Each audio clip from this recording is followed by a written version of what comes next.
어, 오늘은 책을 펼치시고 진행하셔야 될 것 같습니다. 예, 화면이 갑자기 나오지 않게 되는 상황이 있는데요. 뒤에서 계속 해결하기 위해서 애를 쓸 텐데 우리 혹 해결이 안 되더라도 우리 책을 가지고서 같이 보면서 우리 함께 진행하면 오히려 더 좋을 것 같기도 합니다. 그럼 함께 진행을 해보도록 하겠습니다. 오늘은 제 23강 땅을 일곰이라는 제목을 가지고 함께 말씀을 나눠보는 시간을 갖도록 하겠습니다. 시편 34편 18절에 있는 말씀을 먼저 교재에다가 표기를 해보시면 어떨까 싶네요. 시편 34편 18절입니다. 주님께서는 어떤 분이신지 표기하고 있는데요. 제가 읽어드리겠습니다. 여호와는 마음이 상한 자를 가까이 하시고 충심으로 통회하는 자를 구원하시는도다. 시편 34편은 우리에게 분명하게 말하고 있습니다. 하나님은 어떤 분이시라고요? 우리 마음이 상해 있으면 그 상해 있는 사람을 가까이 하신다고요. 충심으로 통회하는 자가 있다면 주님께서는 그를 데리고 저 하늘로 가시기 위해 구원하신다고까지 말하고 있습니다. 하나님은 그런 분이십니다. 우리를 사랑하시고 우리를 지키기 위하여 무엇이든지 하시는 분이시죠. 혹 우리의 마음이 연약해져서 무너지고 좌절하고 그래서 때로는 가시가 바짝 돋아 있을 때라도 주님은 그 가시에 찔리는 한이 있더라도 우리한테 가까이 오십니다. 그래서 오늘 우리에게 사랑 주시지요. 시편 34편 18절에 있는 이 말씀이 오늘 우리의 마음에 위로되기를 예수님의 이름으로 축원드립니다. 주님은 이와 같이 우리의 귀한 사랑이 되시기 위하여 오늘도 우리의 삶을 가까이 하고 계십니다. 그 가까이 하시는 하나님의 놀라운 능력을 생각할 때면 참으로 감사하게 되지요. 그래서 저희는 그 귀한 은혜를 생각하며 우리의 삶을 더욱 주님께 맡길 수 있게 되는 것 같습니다. 이 자리에 계신 모든 성도님들에게 하나님이 그런 분으로 온전히 자리 잡게 되기를 예수님의 이름으로 축원드립니다. 주님의 음성을 듣는 모든 사람은 회복될 것이고 주님의 능력으로 체험받은 모든 사람도 주님의 은혜로 구원받게 될 것입니다. 주님이 우리를 회복시키심을 믿고 의지하며 오늘 하루도 거룩하게 보내게 되시길 간절히 바랍니다. 그런 의미에서 우리 함께 구호 한번 외쳐보도록 하겠습니다. 현수막을 보시고 큰 소리로 외쳐볼까요? 여호와여, 구호 준비. 야, 여호와여 말씀하옵소서. 주의 종이 듣겠나이다. 아멘. 아멘. 이 시간 우리 모두가 주님께 귀 기울이며 주님으로 말미암아 치료 얻고 또 구원받게 되기를 기도합니다. 우리는 전도 사이클 6단원을 함께 공부하고 있는 중이고요. 그 가운데 우리는 두 번째 파트인 땅을 일굼에 대해서 함께 보게 됩니다. 화면이 나오고 있네요. 네, 여기 화면을 보시면은 이런 슬라이드가 있습니다. 글씨가 작아서 잘 안 보이시겠지만 집에서 한번 보시면 좋을 것 같습니다. 저희 제이림교회에서 전도를 하기 위해 5가지 단계를 준비하여 운영하고 있습니다. 그래서 저희도 그 운영 단계들을 밟으며 그것을 2번 반복하는 5단계를 2회 반복하는 2사이클 5스텝스라는 선교 활동을 진행하고 있습니다. 이 선교 활동은 다음과 같은 5단계로 이루어지게 됩니다. 첫 번째는 헌신이고요. 두 번째는 접촉입니다. 세 번째는 다리를 놓는 브릿지이고요. 그리고 네 번째는 공중 전도를 통하여 초청합니다. 그리고 마지막으로 정착을 시키는 과정이지요. 이와 같은 5가지 단계들은 개인에게, 소그룹에게, 그리고 교회 전체에게 큰 미션을 줍니다. 그래서 우리는 각각의 역할들을 수행하며 하나님의 제자 되기로 결심하고 나아가서 구도자와 관계를 쌓고 그들의 필요를 채워주며 그들을 교회로 초청하고 그들을 교회 안에 있게 만드는 일들을 활동으로 삼게 되지요. 이 일들이 끊임없이 반복되면서 정착한 이들이 다시 헌신하고 그래서 그들이 나가서 구원을 하기 위해 애쓰는 과정들을 곁에서 같이 지켜보며 함께 지원하는 일들이 제자 훈련인 것입니다. 우리는 그 과정들을 통해 살아가고 있습니다. 만약에 우리가 이러한 순환 구조의 사이클이 없다면 우리의 삶 속에 많은 부분이 문제가 생길 것입니다. 당장 밥을 먹는 일의 사이클을 생각해 볼까요? 씨를 뿌리고 농사 지어서 그것을 추수해 가지고 우리의 창고에 들이고 그것을 먹지 않는다면 우리는 아마 생활을 살아가기 어려울 것입니다. 짐승들이 있는데 그 짐승들이 그냥 계속 번성만 하기 시작하면은 그러면은 인류는 굉장히 큰 위험을 겪게 될 것입니다. 그래서 호주에서는 정말 별거 아닌 동물 하나가 그냥 계속해서 천적이 없는 바람에 계속 자라게 되니까 공포에 떨게 되었는데 뭐 때문이냐? 토끼 때문입니다. 그것 때문에 다들 토끼의 천적이 없으니까 너무 많은 토끼가 생겨가지고 토끼 군단으로 인해 가지고 황폐화되는 일들이 생겨나고 있다고 합니다. 우리는 다들 예쁘다고 생각하고 그 연약한 동물이 뭘 할 수 있을까 생각하는 그것이 사이클 안으로 안 들어가니까 그 순환 사이클을 망가뜨림으로 인해서 파괴되어 버리고 만 것입니다. 성경에서는 그래서 이와 같이 순환되어지는 과정들이 우리에게 꾸준히 있게 하기 위해 명령하셨습니다. 너희가 예수 그리스도의 제자가 되어서 제자를 삼으라고요. 끊임없는 순환 구조로 들어가서 우리가 제자가 되고 다른 이들을 제자를 삼는 것들을 통하여 우리는 주님의 구원의 사이클로 들어갑니다. 그래서 나중된 자가 되지 않기 위해서 우리가 끊임없이 주님의 복 안으로 들어가기 위해 애를 써야 될 것이며 동시에 먼저 된 자가 되어서 나중된 자보다도 못한 사람이 되지 않기 위해 또 제자가 되어서 끊임없이 순환 구조에 들어가야 합니다. 우리 모두 함께 그와 같은 귀한 전도 사이클로 들어가기 위해 오늘 6단원을 함께 살펴보도록 하겠습니다. 자, 6단원 이 23강의 제목은 땅을 일구입니다. 우리가 바로 지난 시간에 전체적인 개요를 다 공부했습니다. 그래서 이미 다 잘 알고 있는 부분이에요. 그래서 이 땅을 일군다라는 것에 대해서 개념이 잡힌 상태시리라 생각합니다. 그런데 오늘 이 시간에는 조금 더 깊이 들어가기 위해 먼저 함께 중요한 성경절 하나 읽어보고 시작하기 원합니다. 누가복음 13장 8절입니다. 함께 좀 큰 소리로 읽어볼까요? 시작. 대답하여 이르시되 주인이여 금년에도 그대로 두소서. 내가 두루 파고 거름을 줄이니. 우리가 잘 알고 있는 이 누가복음 13장의 말씀은 포도원에 있는 이 귀한 자리에 하나님께서 열매를 맺기를 기대하며 둔 포도나무에 대한 이야기를 보게 됩니다.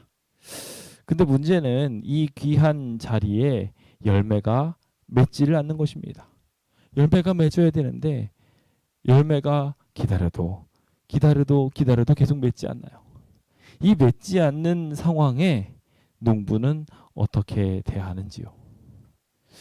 참 저희는 이 사실을 통하여 은혜를 누리게 되는 것이 그가 아주 간곡한 마음으로 이 나무가 살기를 바라고 있었다는 것입니다. 그래서 변호하기를 열매 맺지 못하는 이 나무를 향하여 금년에도 그대로 두십시오 라고 이야기하며 내가 뭐 하겠다고요? 두루 이 땅을 파겠다고요. 거름도 열심히 주겠다고요. 최선을 다해서 내가 이 나무가 열매를 맺게 만들겠노라고 기도하고 간절히 간구하고 있는 모습을 보게 됩니다. 오늘 우리의 모습이 이 귀한 은혜 안에 있음을 믿게 되시길 예수님의 이름으로 축원드립니다. 주님은 지금 이 순간에도 우리를 위해 끊임없이 두루 파고 걸음을 주고 계십니다. 우리가 먼저 은혜를 누리고 있습니다. 우리가 먼저 주님의 사랑 안에 있는 것입니다. 여호수아 24장 13절에 있는 말씀을 보면 그 내용이 조금 더 깊이 와닿습니다.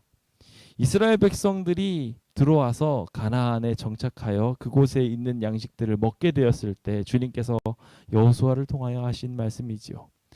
내가 또 너희가 수고하지 아니한 땅과 너희가 건설하지 아니한 성읍들을 너희에게 주었더니 너희가 그 가운데 거주하며 너희는 또 너희가 심지 아니한 포도원과 감람원의 열매를 먹는다 하였느니라. 이 모든 것들이 주님의 은혜입니다.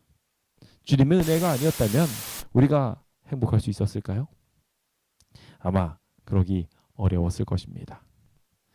우리가 살아가고 있는 이 현대 사회는 정말 극도로 발달되어 있는 풍요의 시대입니다. 이 극도로 발달된 풍요의 시대에 살아가고 있는데 그게 우리가 잘나서 이 시대에 태어났을까요? 전혀 그렇지 않습니다. 우리는 주님의 은혜 덕분에 여기에 서 있는 것입니다. 주님의 복이 있기에 이 평화의 시대에, 이 풍요의 시대에 살아가고 있는 것이지요. 우리가 잘나서가 아니라 하나님의 은혜인 것입니다. 그 은혜를 감사하게 되시길 예수님의 이름으로 축원드립니다. 주님은 이 모든 것들을 우리에게 부어주시며 더 풍성해지기를 기대하고 계십니다. 그 풍요가 우리의 삶에 넉넉하게 채워지게 되기를 예수님의 이름으로 축원드립니다.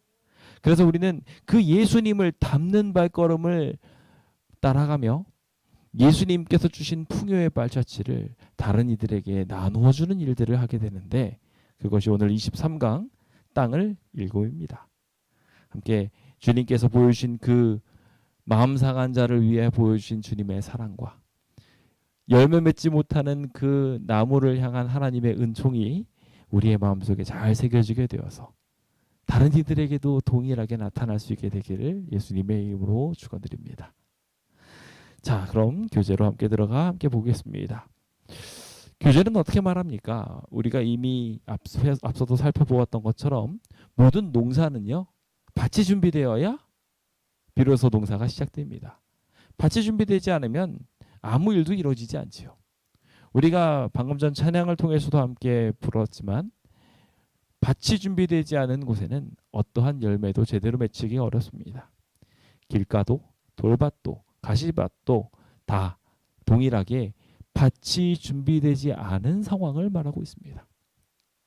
마음밭이 제대로 준비되지 않으면 안타깝게도 거기에서는 열매 맺힐 수가 없는 것이죠.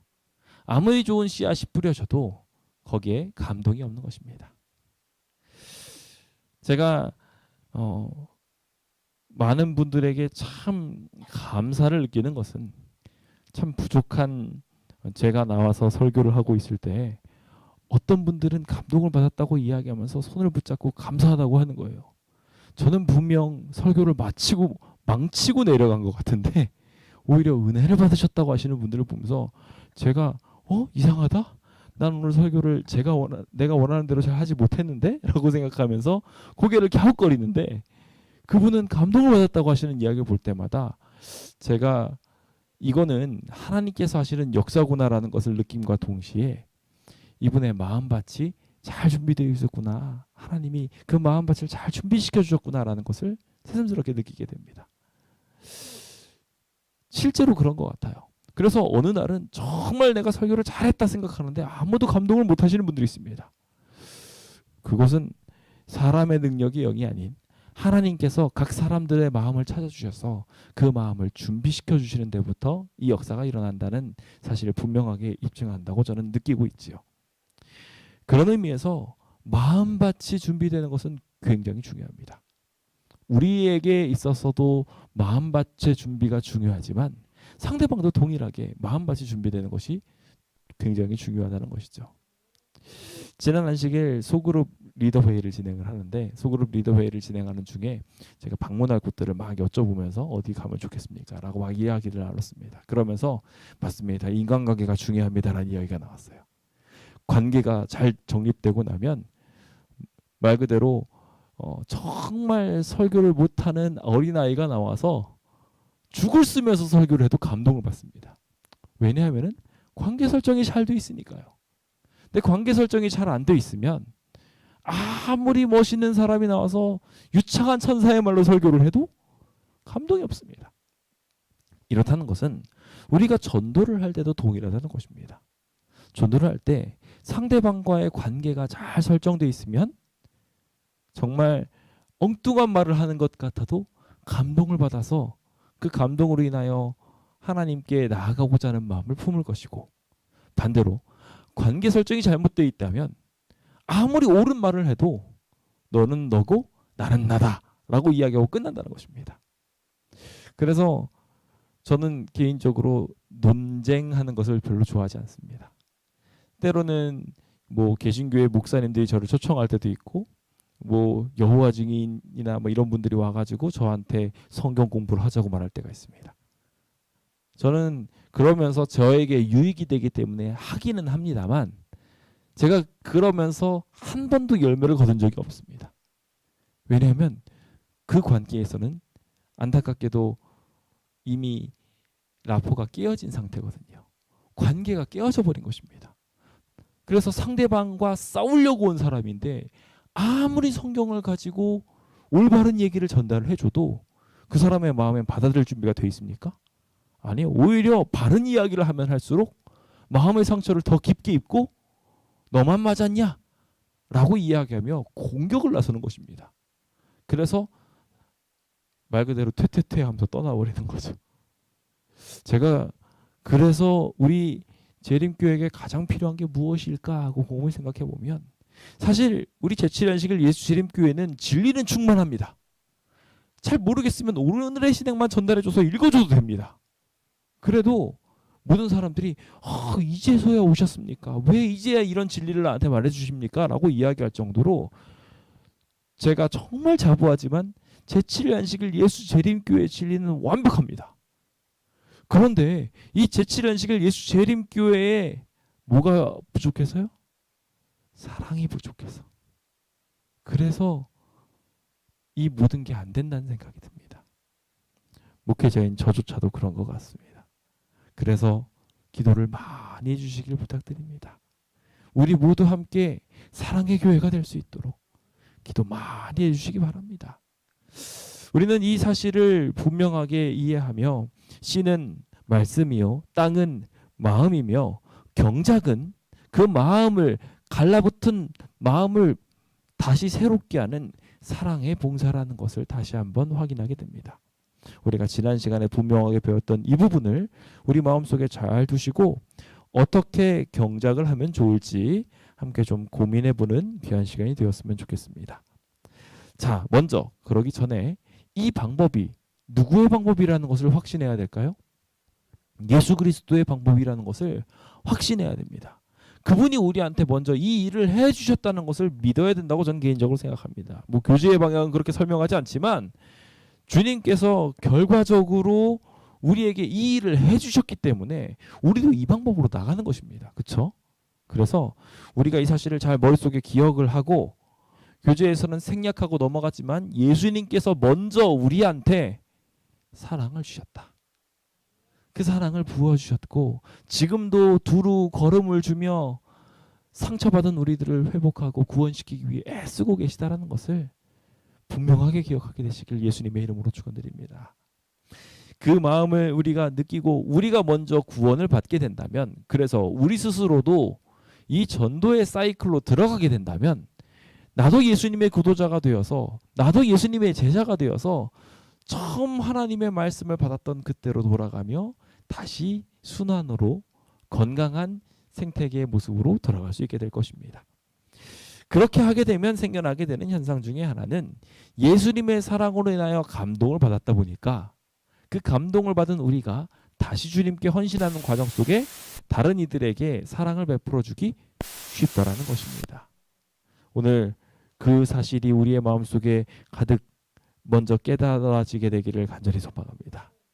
자, 그럼 여기 이 사실을 살펴보기 위해 그리스도의 방법에 대한 이야기를 보도록 합시다.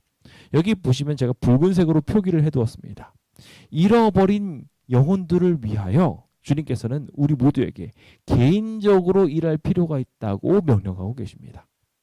씨를 뿌리는 자들은 복음을 잘 받아들일 수 있도록 마음 줍기 시키는 일들을 해야 되는데, 우리가 말씀을 가지고 나가서 전도해야 한다면 반드시 그 전도를 하기 위한 역할 수행자로서 각 사람들이 감화를 줄 수 있도록 영혼을 위하여 개인적으로 일해야 한다는 것입니다.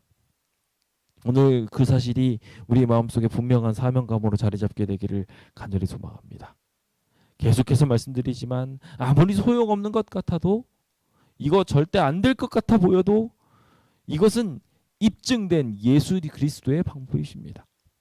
주님께서 이것을 이미 입증하셨고 주님께서 이 방법을 통하여 일을 하셨습니다.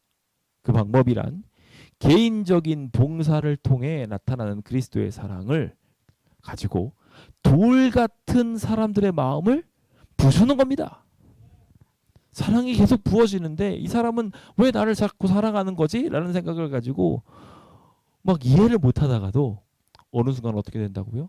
그들의 마음이 부서지고 사랑을 받아들이고 예수님의 사랑도 이해할 수 있게 되더라는 것입니다. 그러므로 성도 여러분, 예수님께서 상대방의 유익을 소원하는 마음으로 그들과 섞이셨던 것처럼 우리도 그렇게 섞일 수 있게 되기를 예수님의 이름으로 축원드립니다. 여기서 굉장히 중요한 열쇠는 예수님께서 우리의 유익을 위하여 모든 일을 하시는 것처럼 우리도 동일하게 상대방의 유익을 바라야 그래야 하나님께서 우리를 통해 일하실 수 있다는 것입니다. 어떤 이들은 전도를 하면서 내가 저 사람을 전도했어라는 그 뭐라고 할까 일종의 명함을 얻으려고 전도하는 분들도 있습니다. 내가 전도왕이 되겠어 하는 마음으로. 우리 교회는 그런 분이 안 계신데요. 세상적으로는 그렇게 해가지고 뭐 집사를 따고 장로를 딴다는 표현까지 할 정도로 뭔가 그렇게 하려고 하는 사람들이 있습니다. 그런 열성들은 배울 필요가 있을지 모르겠지만 그들의 마음 방향만큼은 배워서는 안 될 것입니다. 내가 무언가 유익을 얻기 위해 전도하는 것이 아니라 상대방의 유익을 위해서 전도해야 될 것입니다. 그것이 우리의 올바른 전도 방법입니다. 세상 사람들이 그래서 교회 사람들이 뭐 전도지를 돌린다고 이야기하면 되게 불편해합니다. 왜냐하면 교회 와가지고 듣는 이야기라고는 뭐 헌금 내야 된다부터 시작해서 그런 이야기만 자꾸 하는 걸로 알고 있기 때문에 그래요. 그렇지 않다는 것을 우리가 먼저 보여주어야 합니다. 그들에게 구원이 필요하고 그들이 교회에 나오는 것이 가장 큰 유익이라는 것을 우리가 먼저 느끼고 그것을 그들로 느낄 수 있게 해줘야 하는 것입니다. 그 일들이 그리스도의 선교 방법이라는 것을 기억하시고 우리가 그들과 함께 섞여서 그들의 마음밭을 온전히 읽어보도록 노력해 봅시다. 필립 사만이라는 학자는 이 그리스도의 방법을 묵상하는 가운데 4가지 밭을 일구는 마음밭을 일구는 방법에 대해서 정리해 두었습니다. 첫 번째는 교류하기고요. 두 번째는 동정하기, 세 번째는 섬기기, 네 번째는 구원하기입니다. 이 4가지 단계를 기초로 지금부터 밭을 어떻게 읽으면 좋은지 함께 좀 살펴보도록 하겠습니다. 먼저 교류하는 것입니다. 경작, 마음밭을 경작하기 위해서 첫 번째 하는 일은요. 섞여야 됩니다. 우리가 그들 가까이 가지 않으면요. 그들이 우리에게 가까이 오지는 않습니다. 예수님께서는 자신에게 올 때까지 우리를 기다리지 않으셨습니다. 먼저 우리를 찾아오셨어요. 아담아 아담아 하면서 찾아오셨고요. 심지어 가인과 같이 살인을 저지른 사람도 가인아 가인아 하면서 찾아오셨습니다. 주님이 먼저 찾아오셨다는 것입니다. 우리도 마찬가지입니다. 그렇게 주님을 닮아 먼저 찾아가야 합니다. 그들을 찾아내고 그들을 부르고 그들과 섞이는 일들이 필요합니다. 예수님의 별명이 오죽하면 세리와 함께하는 자라고 죄인들과 먹는 자라고 창녀들과 함께 있는 사람들이라고 그렇게 별명을 얻으셨겠습니까? 예수님은 그렇게까지 죄인을 찾아가서 섞이셨습니다. 그런데 우리는 술집에는 절대 가지 않습니다. 그렇죠? 우리가 술집에 가면은 술을 먹으러 가는 건가요? 전도를 하러 가는 건가요? 술을 먹으러 가는 거 아닙니다. 우리는 전도하러 가는 겁니다.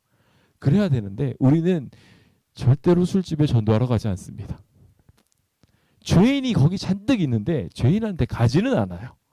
뭔가 우리가 그래서 더 넓게 생각해야 됩니다. 물론 죄가 있는 곳에 가서 죄의 문화권 내에 들어가라는 얘기는 절대 아닙니다.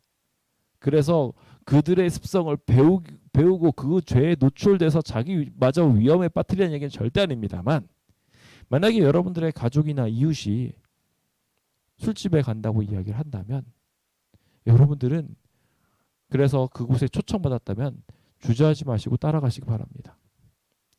그리고 그들을 위해 기도해 주십시오. 제가 예전에 군대에 있었을 때 군대 후임들의 마음을 얻었던 방법이 있습니다. 그들은 이제 데모를 막기 위해서 의경 활동을 하면은 항상 스트레스를 받습니다. 그러다 보니까 끝나고 나면 커다란 데모를 막고 난 뒤에는 항상 회식 자리가 펼쳐집니다. 회식 자리가 펼쳐지면 사람들은 다들 뭐 합니까? 술 마십니다. 술 마시고 있는 동안에 저는 사이다만 살짝 홀짝홀짝 조금씩 하다가 친구들이 인사불성이 되기 시작하면 그 다음부터 그 친구들의 모든 부분들을 뒤치다거리를 다 해줍니다.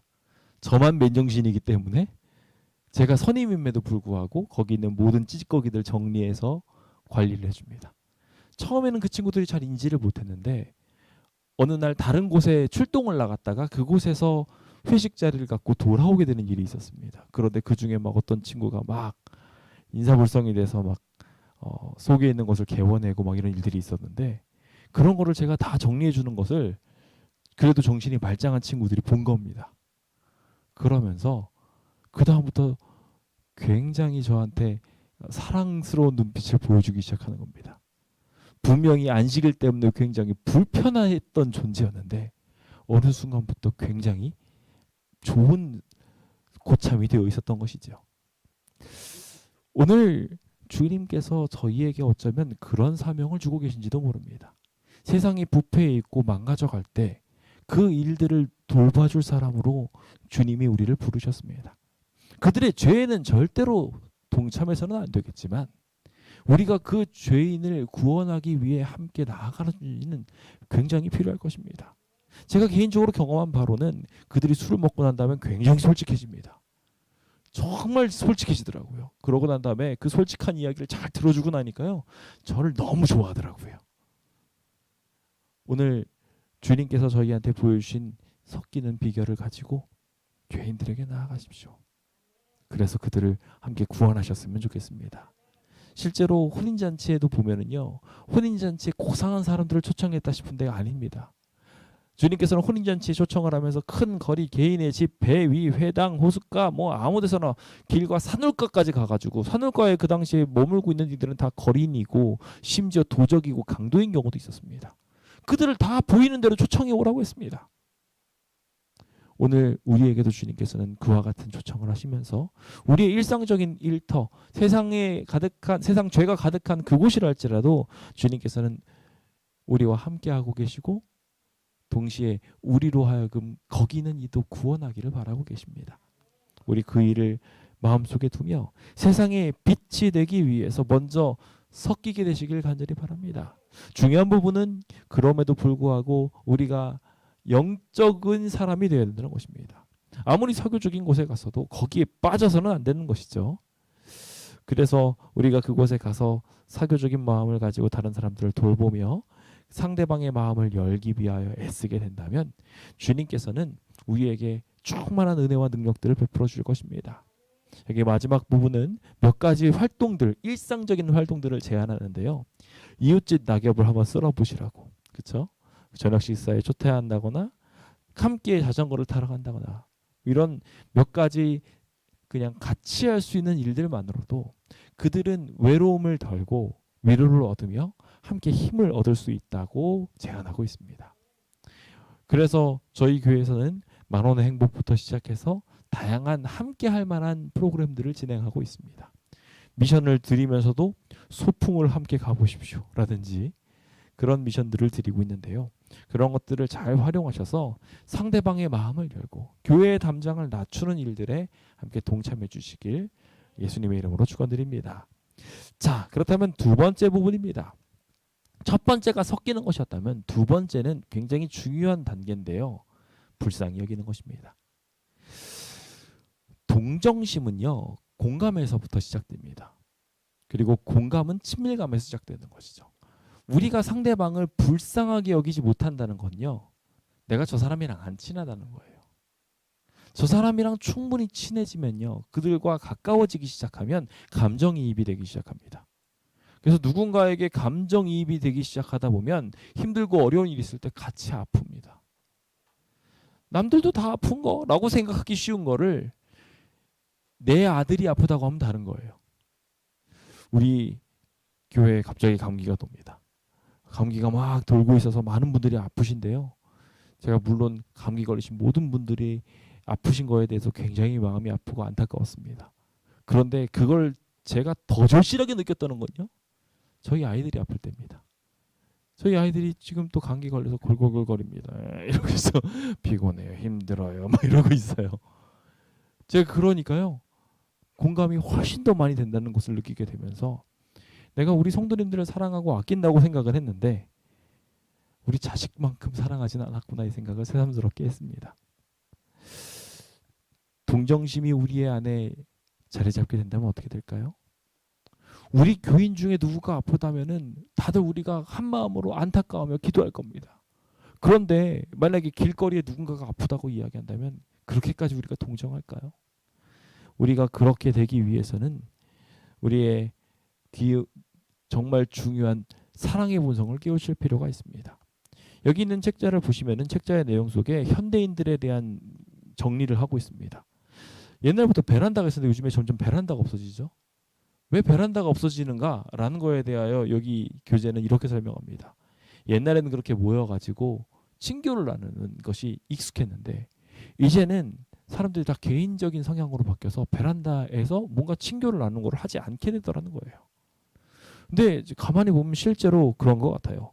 극도로 개인적인 사회에 우리가 살아가면서 친구들이랑 오랜만에 만났어요. 만나서 뭐 하고 있어요? 같이 서로 인스타를 보고 있어요. 서로 만났는데 휴대폰 쳐다보면서 대화도 제대로 안 해요. 뭔가 잘못된 것입니다. 그렇게 우리는 동료에 대한 동정심을 잃어버리고 점점 자신한테 함몰되어 간다고 교재는 말하고 있습니다. 이런 개인적인 무관심 속에 우리가 살아가면서 요즘에는 어떻습니까? 누가 오지도 않았으면 좋겠고 내가 가지도 않는다라고 이야기하면 서로 그냥 담장 쌓고 삽니다. 이것이 현대인들의 심각한 문제고요. 그것에 어느 순간 공허함을 느끼게 되면 견딜 수 없는 공허감으로 인하여 극단적인 선택을 하기도 합니다.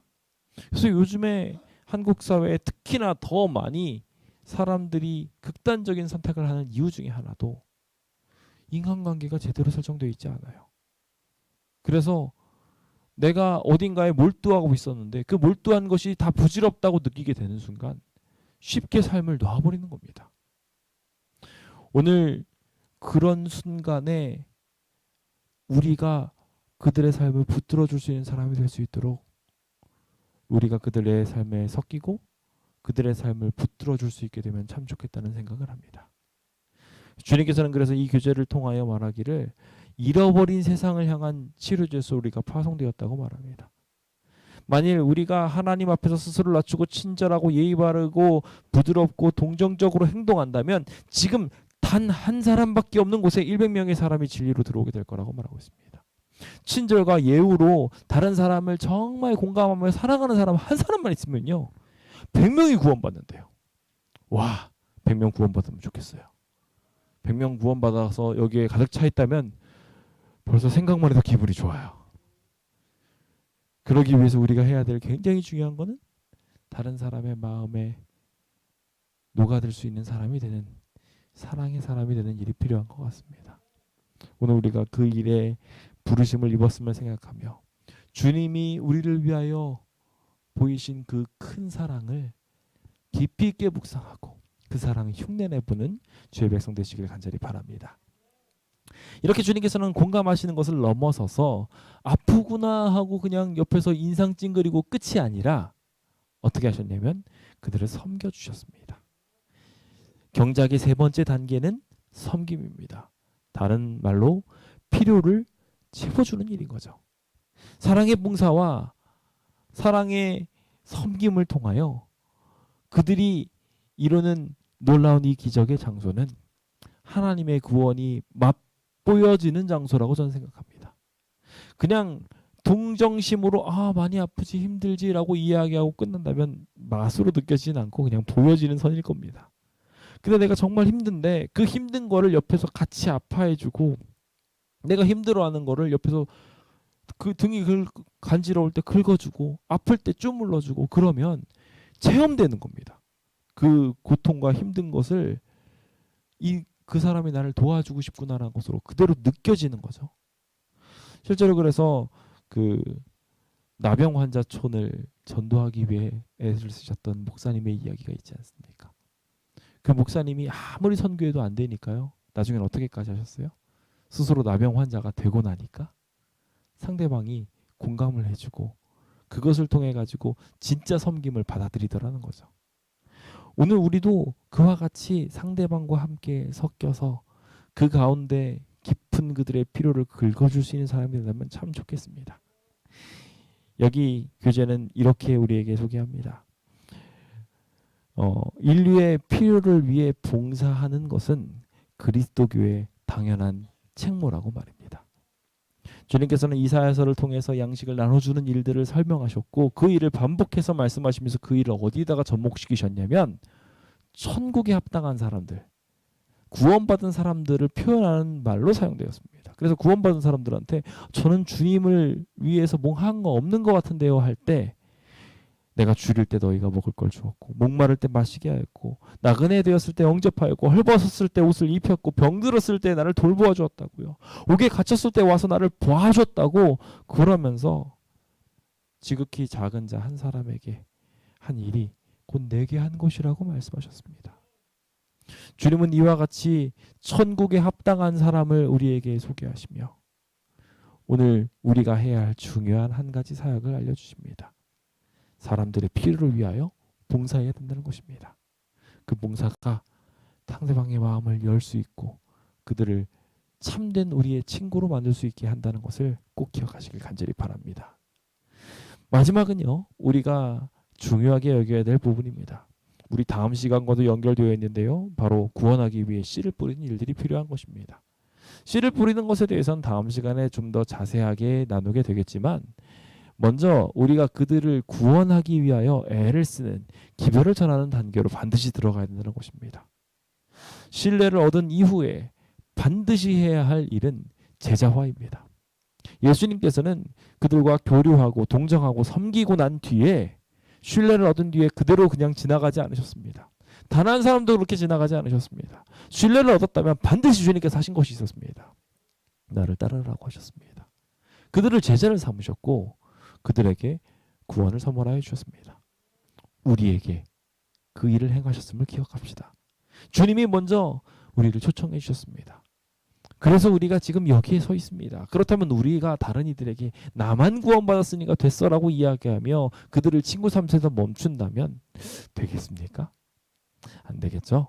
그래서 농부가 밭을 일구는 것에 대한 목적이 분명하게 씨를 뿌리고 경작하는 것인 것처럼 마찬가지로 그 우리가 다른 이들의 마음을 경작하게 되는 가장 큰 이유는 밭을 갈구는 돌보는 가장 큰 이유는 결국 씨를 뿌려서 열매를 맺게 하기 위함임을 기억하시고 우리 모두 함께 그 일들을 위하여 더 많이 애를 쓰게 되었으면 좋겠습니다. 어떤 사람들은 육체적이고 정서적인 필요를 위한 봉사 너머로 결코 나아가지 않으려는 사람들이 있습니다. 대부분의 사람들이 그렇게 하는 이유는 서먹서먹해질까 봐. 그래서 나한테 잘 대해준 게 마치 교회 나오게 하려고 이렇게 잘 대해준 거야? 라고 오해받는 게 싫어서 이렇게 하시는 분들이 전도를 안 하고 말씀을 안 전하고 교회로 초청하지 않고 그렇게 하는 분들이 종종 있습니다. 근데 문제는 이 진리를 나눌 때 감당해야 될 부담이야말로 복음을 전달하는 데 있어서 가장 중요한 열쇠이며 가장 그들이 필요로 하는 필요 되어지는 그들이 반드시 얻어야 되는 가장 필요한 부분이라는 것을 우리가 기억해야 됩니다. 이 땅에서 아무리 필요를 채워줘봤자 그들은 죽으면 끝입니다. 그런 그들에게 우리가 구원에 대한 메시지를 전하지 않는다면 참 큰 잘못을 범한 것 아니겠습니까? 심령의 필요를 채우고 그들을 구원할 수 있게 되기를 예수님의 이름으로 축원드립니다. 질병의 고통보다도 더 긴급한 것이 영혼의 치유라는 것을 기억하셔서 우리 중풍병자에게도 주님께서 치료하실 때 마음부터 치료하셨잖아요. 우리가 그렇게 영원한 친구를 사귀기 위해서 상대방에게 더 깊은 사랑을 베풀어 줄 수 있는 귀한 주의 백성 되시길 간절히 바랍니다. 저는 이제 말씀을 마무리 지으면서 하늘을 향할 수 있도록 마음밭을 가꾸기 위해 우리 함께 해야 될 한 가지 목표를 좀 세웠으면 좋겠습니다. 여기 교재는 이렇게 표현하고 있습니다. 이번 주에 누군가에게 사랑의 마음으로 다가가라고 말입니다. 미션을 드리는 겁니다. 우리 함께 그렇게 한번 해봅시다. 그래서 누군가한테 사랑의 마음으로 다가가서 그들을 위해서 동정해주고 섞여주고 그들을 정말 하나님 편으로 쫙 끌어들이는 일들을 했으면 좋겠습니다. 그 일들을 위한 미션들이 쫙 있습니다. 그 뒤에 보면은요. 그래서 마음의 토양을 준비하는 실제적인 방법들을 쫙 하면서 여러 가지 내용들이 정리되어 있는데요. 한 번씩 접목시켜 보면서 그들의 마음을 천천히 주님 곁으로 이끌게 되어 보았으면 좋겠습니다. 그 일들이 우리와 하나님의 나라의 영광 되기를 간절히 바라면서 오늘 모든 말씀을 마치겠습니다.